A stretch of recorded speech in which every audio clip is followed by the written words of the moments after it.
Sejam todos bem-vindos mais uma vez para a nossa conferência do Princípio Divino. Nesta conferência nós vamos estudar sobre o fundamento para receber o Messias, o fundamento de fé e o fundamento de substância. Então, o Messias vem como o verdadeiro pai da humanidade. E o Messias é um personagem importante, porque somente através do Messias os seres humanos podem eliminar o seu pecado original que foi adquirido na queda. Então, durante toda a história, a finalidade de Deus é enviar o seu Filho, o Messias, que vem na posição de segundo Adão e vem na posição daquele que pode salvar todos os homens decaídos. No entanto, para receber o Messias, os seres humanos devem estabelecer um certo fundamento, certas condições, que é chamado fundamento para receber o Messias.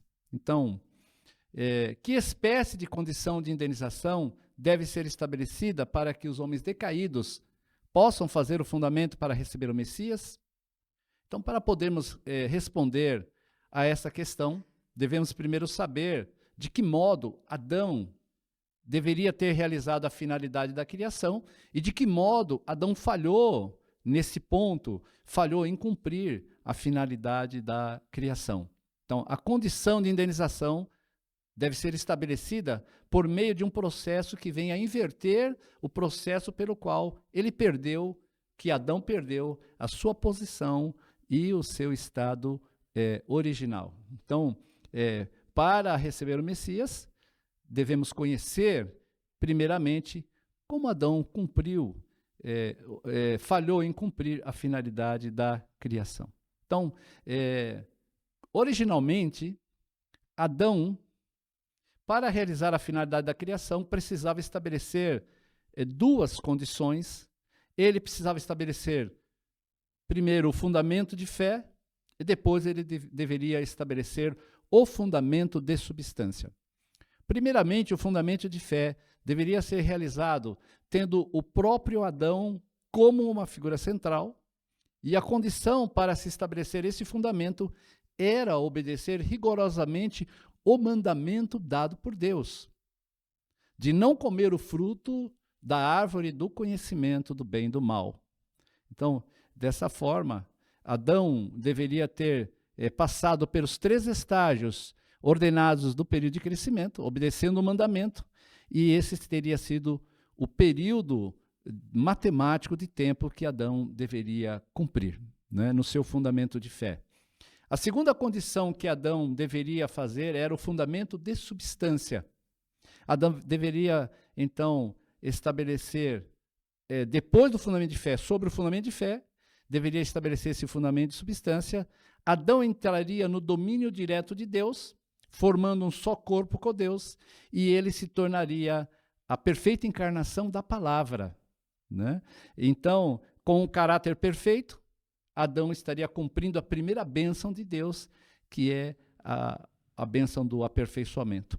No entanto, nós podemos observar que Adão, durante esse processo, ele caiu no seu período de crescimento. Portanto, Adão deixou a sua posição, né? Não observou o mandamento e ele não conseguiu passar pelos 3 estágios ordenados do período de crescimento. Ele caiu do alto grau do período de crescimento. Assim, Adão não estabeleceu o fundamento de fé e, naturalmente, ele não estabeleceu o fundamento de substância. Ao invés de se tornar um corpo unido com Deus, ele se tornou um homem unido com Satanás, não é? E ele não pôde sentir o coração de Deus. E ele deixou de ser o templo de Deus para ser a moradia de Satanás. E a sua natureza original não foi completada. Como homem aperfeiçoado, ele veio adquirir as naturezas decaídas. Então, aquilo que Adão deveria fazer originalmente não aconteceu por causa do processo da queda. Portanto, agora, no processo da restauração, novamente, o fundamento de fé e o fundamento de substância devem ser estabelecidos agora através de uma condição de indenização. Então, no fundamento de fé, nós teremos figura central, objeto condicional, e um período matemático de tempo para se restaurar o fundamento de fé, no lugar de Adão. E depois nós teremos o fundamento de substância, que é a condição de indenização para restaurar a natureza decaída. Então nós veremos que para restaurar a base sobre a qual a finalidade da criação possa ser estabelecida, o homem decaído deve agora, primeiramente, restaurar por indenização o fundamento de fé, que é que os primeiros antepassados, Adão e Eva, falharam em realizar. Para restaurar o fundamento de fé, 3 elementos são necessários: figura central, um objeto condicional, né? E tudo isso deve ser feito dentro de um período matemático de tempo, um período de indenização. A partir do momento que Adão falhou em estabelecer o fundamento de fé, o fundamento de substância, Deus tem procurado pelas figuras centrais para que, no lugar de Adão, possam restaurar o fundamento de fé. Por isso que, quando lemos as histórias bíblicas, o trabalho da providência de Deus, Deus escolheu várias figuras centrais para o estabelecimento do fundamento de fé. Por exemplo, Deus escolheu Abel, escolheu Noé, Abraão, Isaac, Jacó, Moisés, os reis, João Batista, etc. E também, durante toda a história da restauração, Deus tem estabelecido vários objetos condicionais, pedidos esses objetos condicionais para serem ofertados. Então nós sabemos que o homem perdeu a palavra de Deus e por muito tempo o homem não pôde receber diretamente a palavra de Deus. Assim foram necessárias objetos condicionais, né, da criação. Esses objetos condicionais, eles estão na posição de substituto das palavras. Então, na época anterior ao Velho Testamento, nós tivemos as ofertas, né, as ofertas dos animais, ofertas dos frutos da terra, mesmo a oferta da arca, que foi construída por Noé, etc. Então, todos esses eram objetos condicionais para restaurar o fundamento de fé.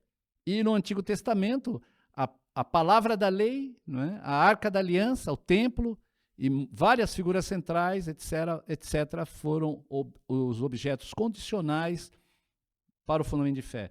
E no Novo Testamento, os evangelhos, né, as palavras de Cristo, né, e o próprio Cristo, que era a palavra em substância, foram os objetos condicionais para a restauração do fundamento de fé. E tudo isso, toda essa providência deve ser operada dentro de um período matemático de indenização. Então, falando agora do fundamento de substância. Então, o fundamento de substância original, Adão deveria ter se unido com Deus, se tornado a encarnação da palavra, sentindo perfeitamente o coração de Deus e ter realmente alcançado a natureza original da criação, um caráter perfeito. Agora, pelo processo da restauração, o homem decaído deve se tornar a perfeita encarnação da palavra, aquilo que Adão e Eva falharam em fazer, para poder completar a finalidade da criação. Por isso, o homem decaído deve restaurar por indenização o fundamento de substância. Desta forma, a pessoa decaída pode remover a natureza decaída pelo estabelecimento deste fundamento. Estabelecendo essas duas condições, restaurando por indenização o fundamento de fé e restaurando o fundamento de substância, então, cria-se o fundamento para receber o Messias. Desta forma, a humanidade pode receber o Messias, e o Messias vem nesta posição de verdadeiro pai da humanidade para eliminar o pecado original, liquidar o pecado original. E aí, pela primeira vez, a humanidade poderá trilhar o estágio de aperfeiçoamento, unido com o Messias, para cumprir a finalidade da criação e alcançar a perfeição. Então, estudamos aqui sobre o fundamento de fé, o fundamento de substância, que criam juntos o fundamento para receber o Messias. Então, o que nós entendemos é que desde a queda humana, Deus tem a intenção de mandar o Messias para restaurar a humanidade. Mas, para que o Messias venha, é necessário a porção de responsabilidade do ser humano em estabelecer o fundamento de fé e o fundamento de substância para criar a condição, né, o fundamento para receber o Messias. Agradeço a atenção de todos. Muito obrigado.